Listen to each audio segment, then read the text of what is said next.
Kali ini kita akan membahas sesuatu yang maha dahsyat yang insya Allah terjadi kepada kita. Ya, ada dua peristiwa hal yang sangat dahsyat yang insya Allah terjadi, dan itu juga terjadi kepada para nabi dan rasul, yaitu sakaratul maut. Sakaratul maut itu adalah peristiwa yang sangat dahsyat yang dialami. Ya, dalam sebuah hadis bahwa setiap manusia akan mengalami yang namanya sakaratul maut. Dan kita ketahui bersama sakaratul maut yang dihadapi Nabi Muhammad SAW juga sangat berat. Ya, beliau panasnya melebihi 2 kali panasnya orang dewasa seperti kita. Betapa dahsyatnya beliau diabadikan dalam hadisnya bahwa sakaratul maut itu sangat dahsyat. Itu yang pertama.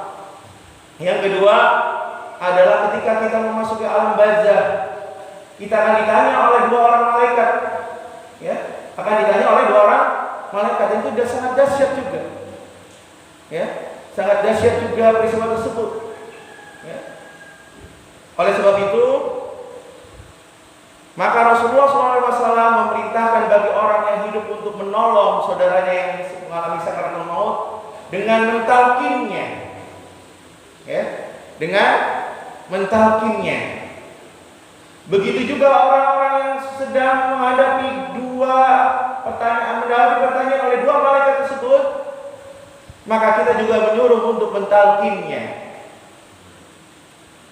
Jadi talqin itu adalah sunnah dari Nabi Muhammad SAW, karena setiap manusia menghadapi 2 hal seperti itu.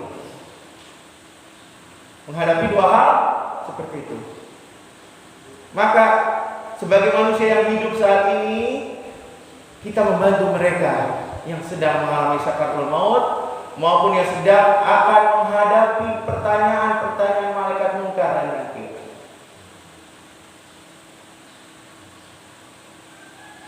Sedangkan fenomena sekarang, hal-hal tersebut sudah hilang.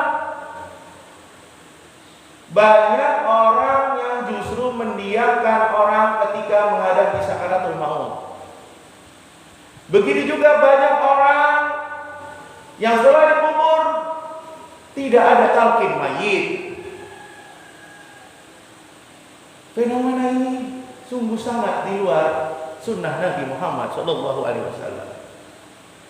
Oleh sebab itu, kita bangkitkan kembali, kita ingatkan kembali kepada masyarakat untuk ayo orang-orang yang sedang menghadapi sakaratul maut, yuk kita bimbing untuk mengucap la ilaha illallah. Ya, karena siapapun akan berat menghadapi sakaratul, termasuk kita sendiri. Nabi aja berat, Pak. Seorang Imam Ahmad bin Hanbal juga menyatakan berat menghadapi sakaratul maut. Tiba-tiba datang di hadapan dia orang-orang yang dikasihnya, padahal itu adalah setan, laknatullah. Nabi Muhammad dan seorang imam mujtahid, Imam Ahmad bin Hanbal, ada berapa? Apalagi kita.